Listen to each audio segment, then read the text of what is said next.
Life in ancient Egypt was concentrated along the shores of the Nile and divided into two regions. Lower Egypt was situated on the Nile Delta near the Mediterranean, and Upper Egypt was at the south reaching into Africa. Due to its proximity to the Mediterranean, temperatures in Lower Egypt were less extreme than in Upper Egypt.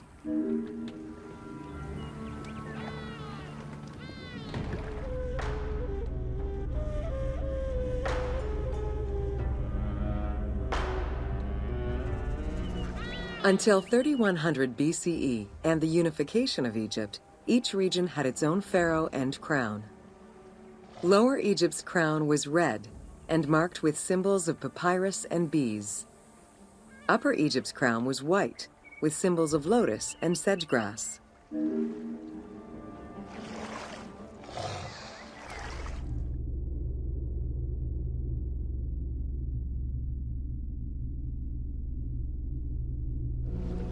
Both regions had competing major cities, most notably Memphis in Lower Egypt and Thebes in Upper Egypt. There were different religious cults in both regions, each worshipping their own major gods.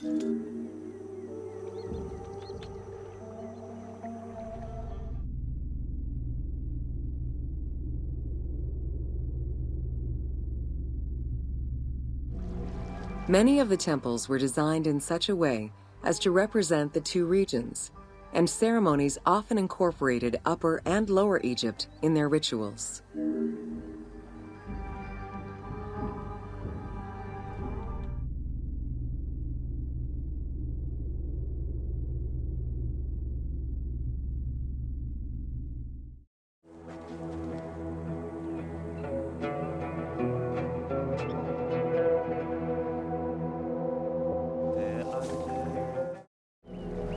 The ancient Egyptians called the dark fertile soil of the Nile the Black Lands, and the surrounding desert was referred to as the Red Lands.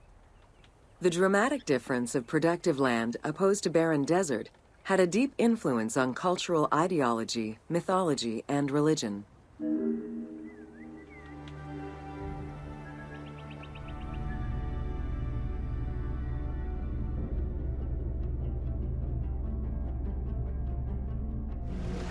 The Nile determined much of Egyptian civilization. For example, the seasonal cycle of the Nile was so consistent that ancient Egyptians created their calendar around it. The flood season, or Akhet, was when the departing floodwaters left arable soil for crops. It was followed by the growing and harvesting seasons, known as Peret and Shemu. These regular seasons, along with abundant wildlife and rich soil, meant that Egypt's denizens were able to nourish themselves and ensure their country's strength in trade.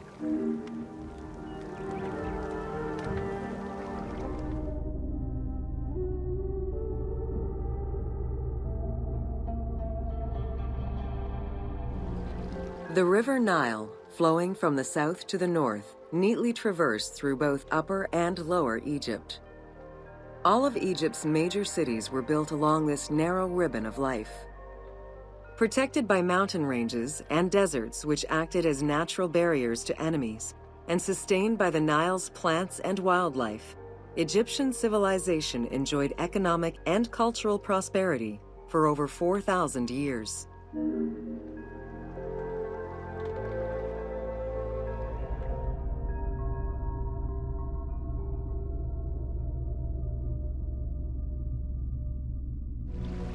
Both ancient Egyptians and ancient Greeks referred to the Nile as the river in their respective languages. Stretching a distance of over 6,700 kilometers, the Nile is one of the longest rivers in the world. It flows south to north, spanning 11 countries. The River Nile originates in the region of the Great Subequatorial Lakes, including one of the largest in the world, Lake Victoria near Tanzania.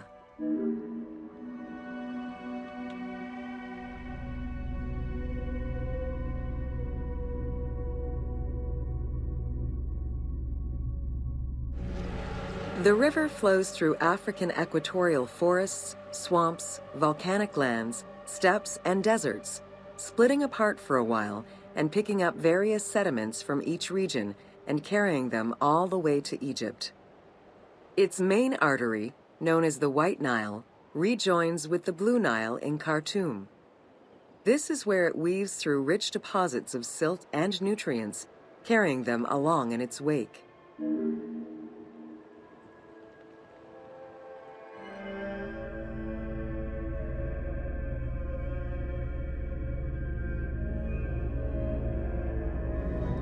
The Nile crosses 6 cataracts from the south to the north, creating natural obstacles between the various sections of the river. The cataracts are long zones of about 100 kilometers, where the bubbling and rapidly swirling waters advance tumultuously amid enormous heaps of rocks and benches of hard stone.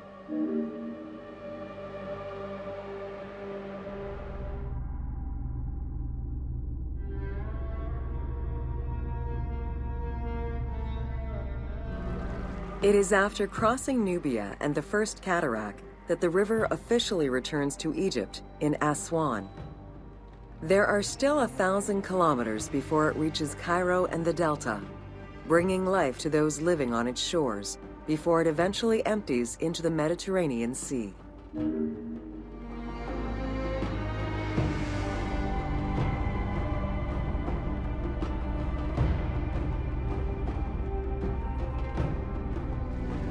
Ancient Egyptian irrigation and water use was centered around the Nile. However, they also had access to streams and rivers, as well as several large lakes. The Delta, situated at the north end of the Nile, also known as Lower Egypt, is a large irrigated area where the river splits into several tributaries.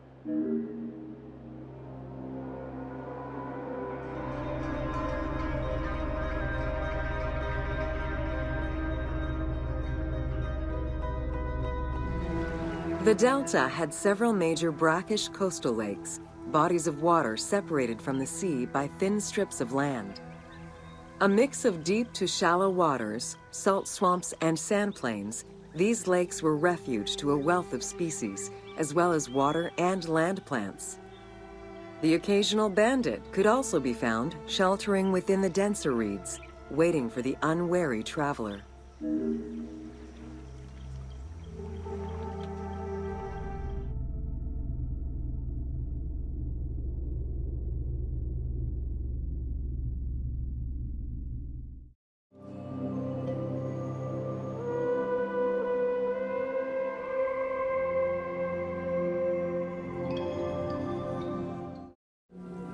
Reaching out on either side of the lush Nile are the harsh arid western desert and the mountainous eastern desert. They cover nearly 94% of Egypt. Each of these parent deserts have their own microclimate and contain several smaller deserts with a distinctive fauna and flora. Whale fossils were discovered within the depths of the Sahara. Known as the Valley of the Whales, this location is evidence of the seas which once covered the area.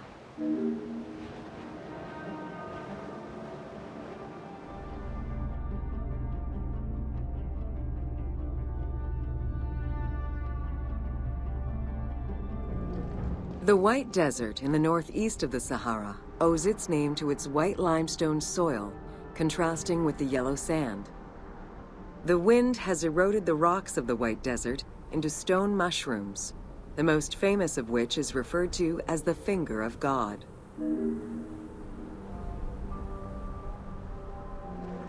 The Great Sand Sea is a large unbroken desert that reaches out through western Egypt and eastern Libya. It is home to a unique geological formation known as Libyan silica glass. The pale yellowish-green material ranges from pebble-sized fragments to glass rocks the size of rough boulders.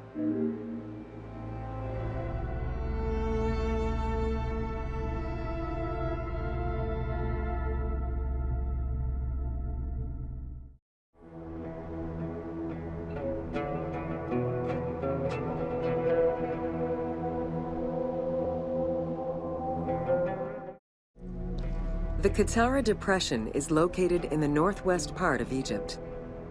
Reaching 18,000 square kilometers, The basin is 133 meters below sea level and covered with salt. It is the second lowest point in Africa, after the Qattara Depression.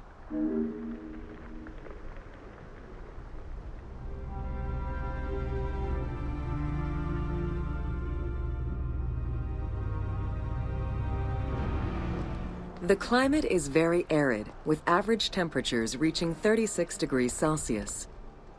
The famous Siwa oasis is located on the protected southwestern region. Today, the Qattara Depression is utilized for oil exploration.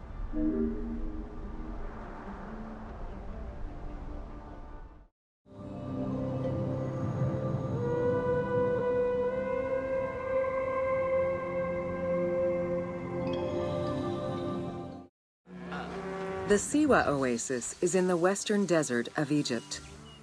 Geographically, the Siwa oasis is located in a depression 20 meters below sea level.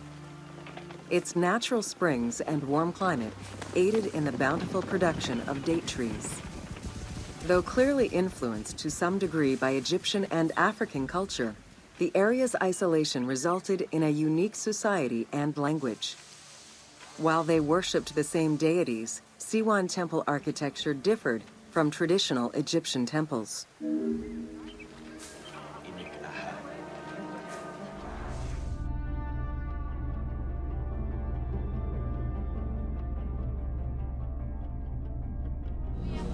Old Kingdom Egyptians referred to the oasis as cauldron, due to its unique geographical structure.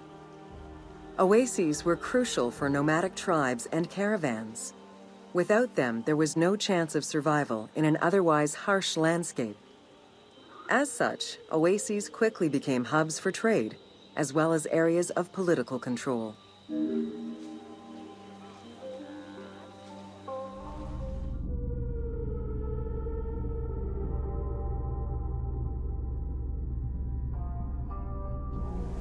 Because of the dry climate, there is very little rainfall to sustain the oases. Instead, underground rivers flood the natural basins. Since many oases have a north-south orientation parallel to the Nile, some geologists suggest they were once tributaries of the mighty river. There is evidence that ancient Egyptians attempted to create some oases.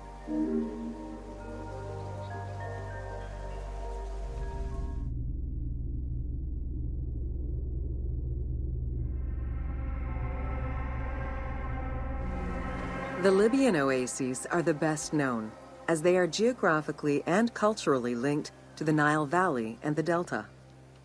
These western oases have a distinct geology from the other regions of Egypt. The most famous and important oases are Karga, Dakhla, Farafra, Baharia, and Siwa.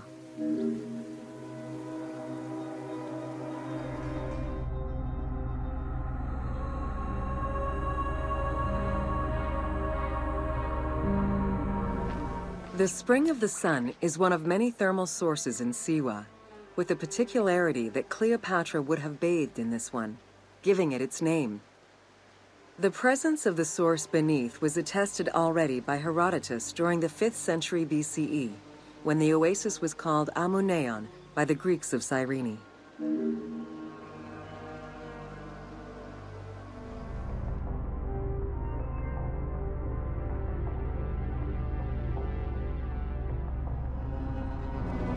Oracles predicted the future, delivered omens that could be more or less obscure, and offered divine guidance. The Siwan oracle was considered one of the 3 greatest of the ancient world, alongside the oracles of Delphi and Dodoni. Because of the Greek colonies in Cyrenaica, the temple associated Zeus with the worship of Ammon.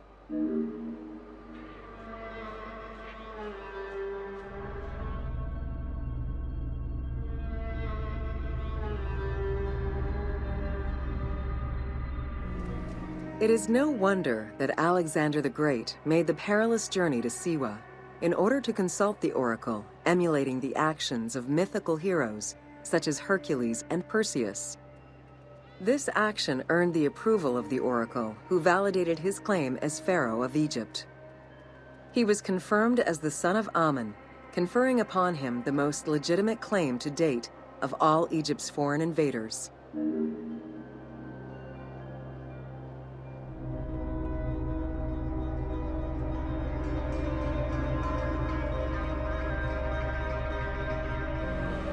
The powerful and the rich would send gifts or travel great distances in order to ensure their good fortune by gaining the blessing of the Oracle of Siwa. Every successful blessing only increased the soothsayer's prestige. Runner Eubotus, a famous citizen of Cyrene, consulted the oracle in order to know if he would win the 93rd Olympic Games race in 408 BCE. He did, enhancing the standing of the Siwan oracle in the process.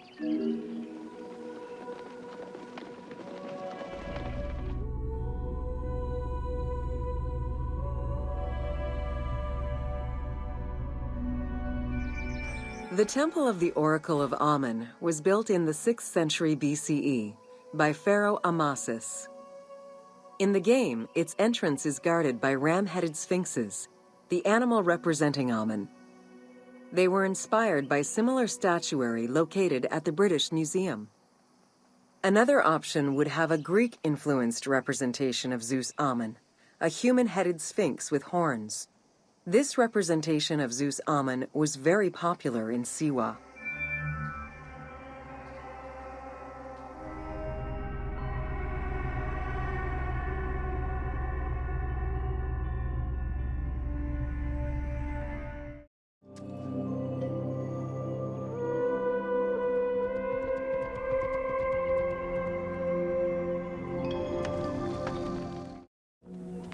The Faiyum Oasis is an enormous basin in the western desert that formed from the Nile's overflow. As such, it is not considered a true oasis, though it gives its name to the region, which covers Lake Moeris. The oasis harbors some of the oldest archaeological artifacts of the region, indicating that the area has been inhabited by hunters and gatherers since the Neolithic period.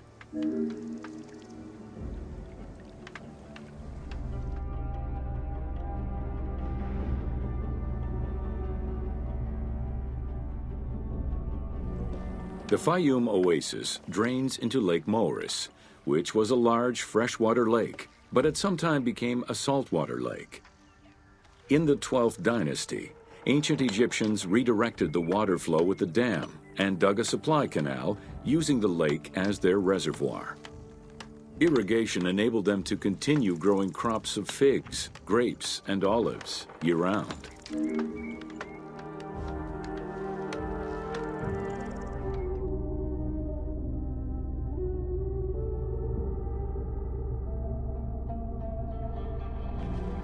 Reed boats, feluccas, triremes, and kerkeros were the most commonly found craft within the landlocked waters of Egypt.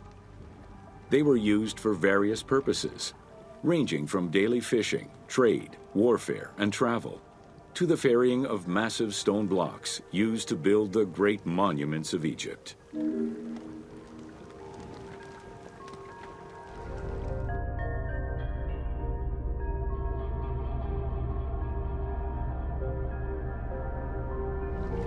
The most impressive pyramids of ancient Egypt date from the Old Kingdom and can be found on the sites of Giza, Saqqara, and Dashur.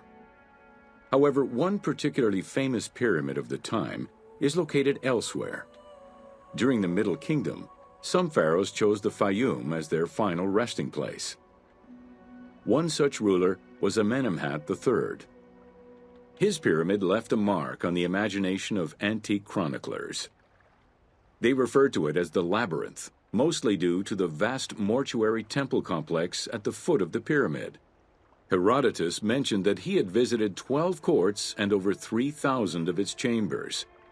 But he was also well known for being prone to hyperbole.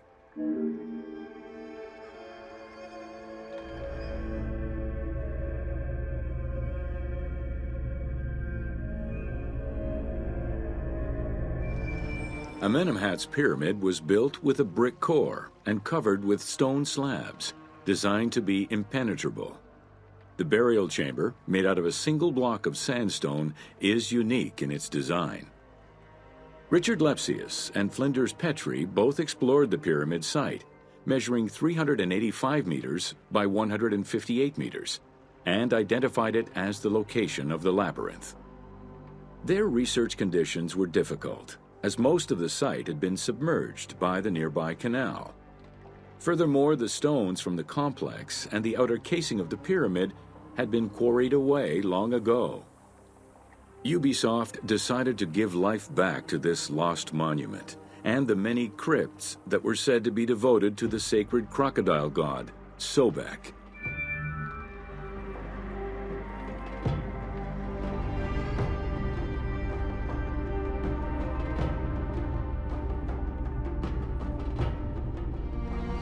Founded during the 5th dynasty, the site was popular during the 12th dynasty under the name of Shedet. During the Ptolemaic era, the metropolis was named Crocodilopolis by the Greeks, in honor of the crocodile god Sobek. During the Greco-Roman era, the Clearchs, soldiers of the Ptolemies, settled there after their military service and expanded the irrigation systems. Irrigation and water distribution tripled the arable land and turned the city into a lush and rich area. 27,000 inhabitants lived in its precinct at its height. The city's location was strategic in controlling the many small waterways connecting to the main canal, and thus the Nile.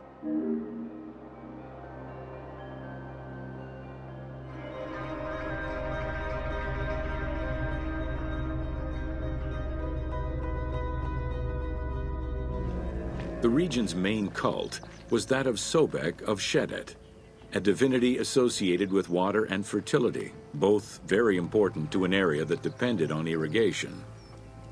Many local villages had the title Town of Sobek added to their official designations. During festivals, ancient Egyptians recited hymns to Sobek, asking for his divine intervention. Greek settlers and later Romans would help the Temple of Sobek's economy to flourish by adopting the local embalming mortuary rites. Their sarcophagi were beautifully painted and adorned with amazingly realistic portraits.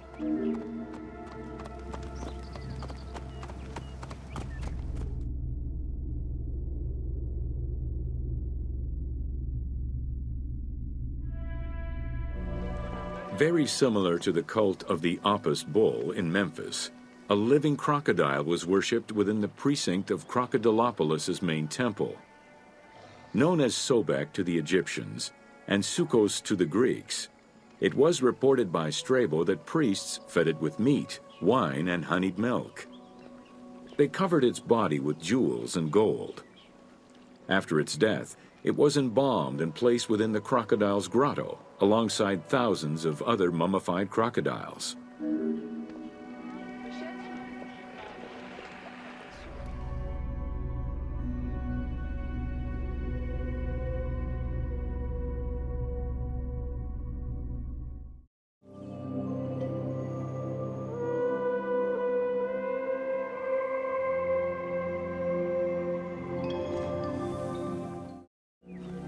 Throughout all ancient Egyptian periods, cities had one thing in common. They were situated along the Nile's shores. Cities were often designated for government or for worship. Major cities had several temples dedicated to numerous gods and goddesses. Egyptians referred to the organization of their cities as a sepat, or later on by the Persian term nome. There were 20 sepat in Lower Egypt and 22 in Upper Egypt.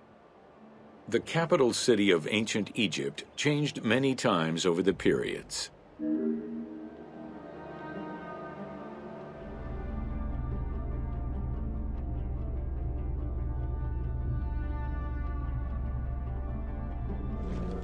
One of the largest was Memphis, located in Lower Egypt.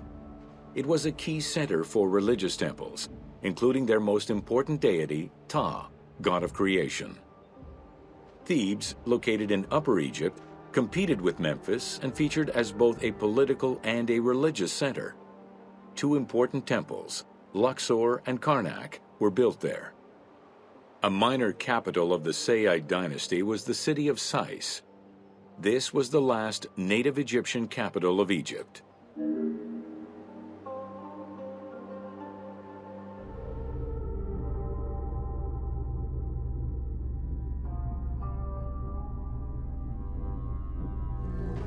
During the Third Dynasty, under Pharaoh Djoser, Memphis became the first religious and administrative capital of Egypt.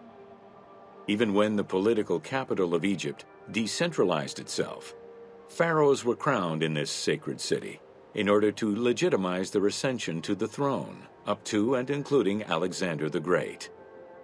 Though little remains today save ruins south of Cairo, we can guess at the structure of the city, which stretched up to 5 kilometers in length and 2 kilometers in width.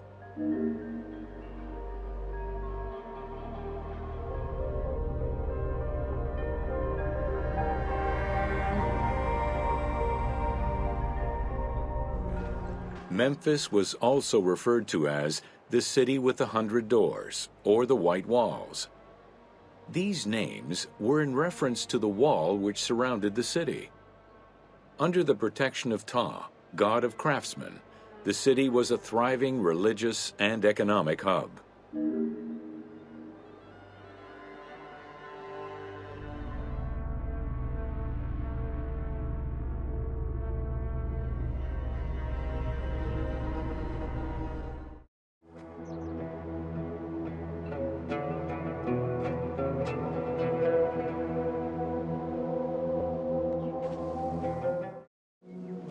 In the 19th century, the increased intensity of tourism and excavations, as well as the outflow of antiquities to other countries, threatened Egypt's archaeological heritage. Egyptians took part in this destruction by ransacking sites for artifacts to sell, quarrying stones from ancient monuments, and removing sebak, ancient mud bricks, to reuse for their own purposes.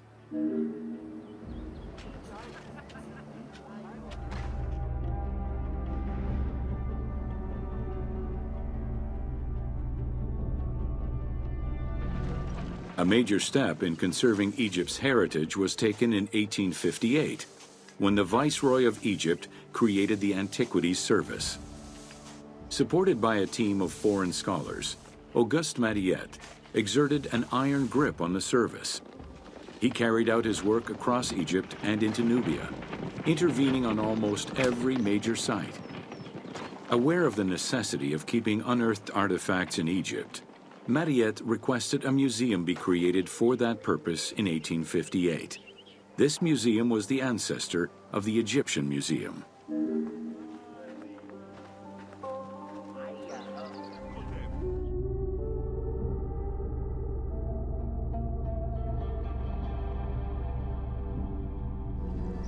Gaston Maspero, Mariette's successor, expanded and reorganized the Antiquities Service and instigated laws regulating the export of artifacts. French scholars ran the service until it passed into Egyptian hands in the 1950s. As of the mid-19th century, Egyptology was fast becoming a recognized discipline within both private institutions and learned societies.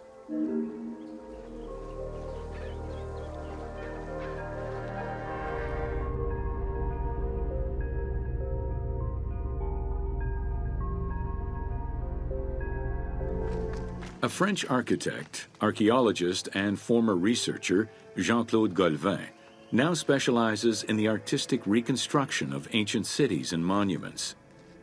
To date, he has created more than 800 drawings, which include 3 volumes focusing on the reconstitution of ancient Egypt. His work is exquisitely detailed and can be found in books and museums around the world.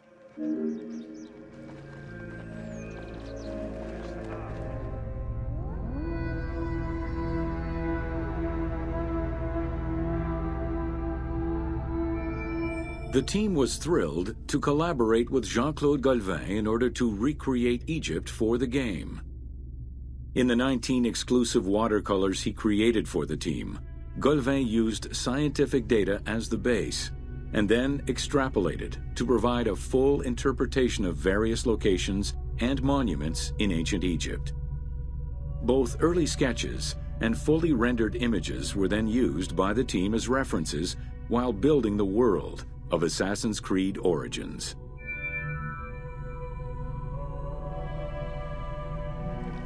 Although ancient Egypt's rich religious culture and its mortuary monuments continue to be investigated, the modern discipline of Egyptology has shifted focus.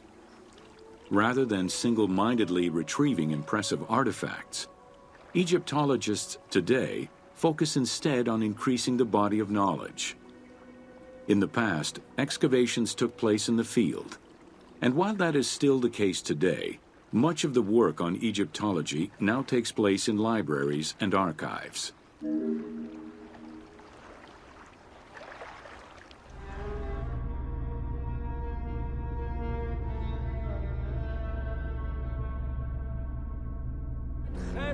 Today, archaeology in Egypt relies on an interdisciplinary approach, where traditional Egyptologists are helped by a wide spectrum of scientists from other disciplines and new non-invasive techniques.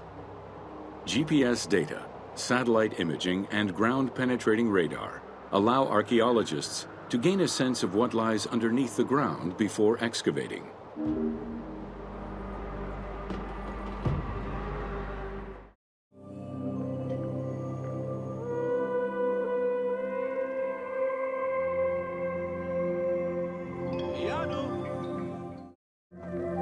Natron is a colorless salt that was used by ancient Egyptians for food preservation, cleansing products, and glassmaking. It was also used in the mummification process.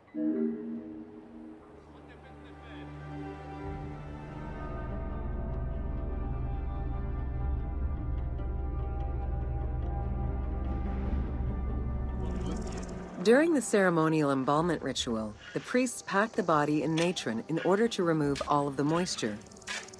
Once the body was thoroughly desiccated, they could begin the wrapping.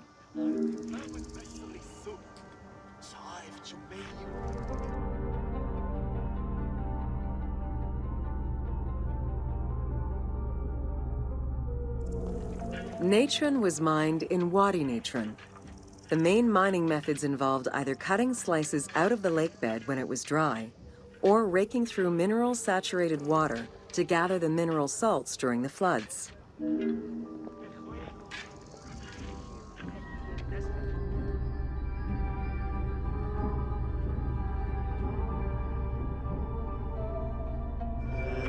Both techniques are still used today, and inspired the team in their recreation of the mines located in the mountains northwest of Memphis.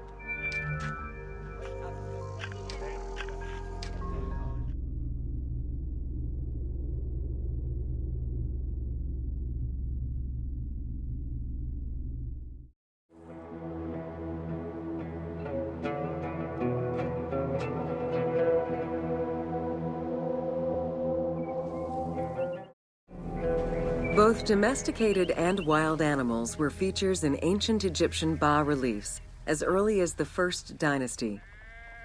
While the variety of wildlife served as a reliable food source, it also influenced both culture and mythology.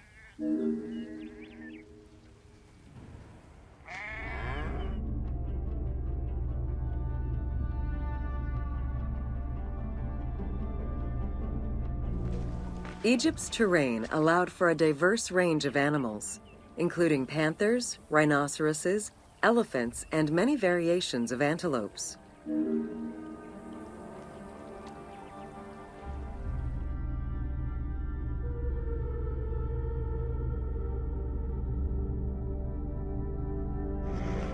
The Nile was home to many species of fish, along with hippopotami and crocodiles.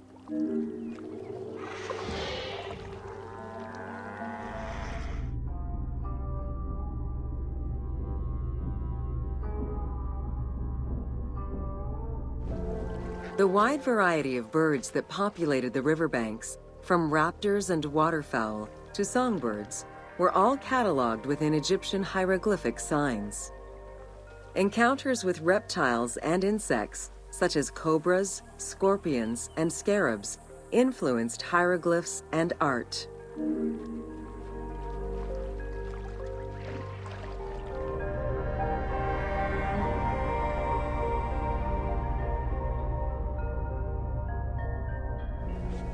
While all animals had sacred meanings, lions in particular represented power and royalty to ancient Egyptians.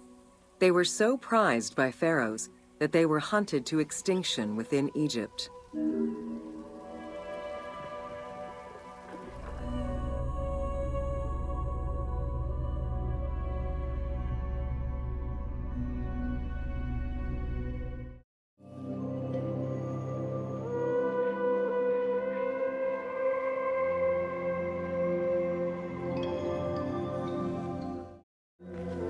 The climate and unique geography of the Nile Delta offered a wide variety of plant species.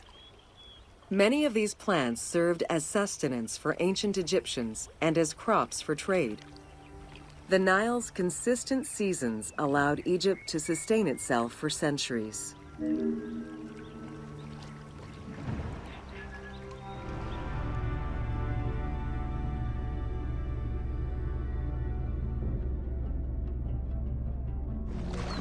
Possibly the most useful of the plants was the papyrus.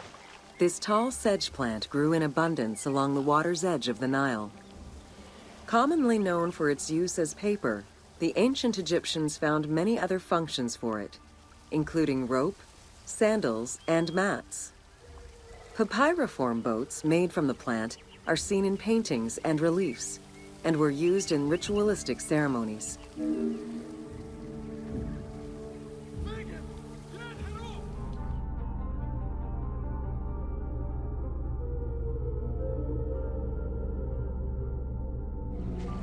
There were many types of trees along the River Nile, such as the date palm, carob, and tamarisk.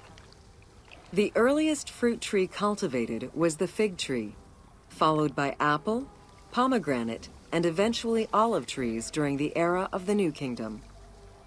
Mango cultivation was the result of a late import from Asia during the Middle Ages.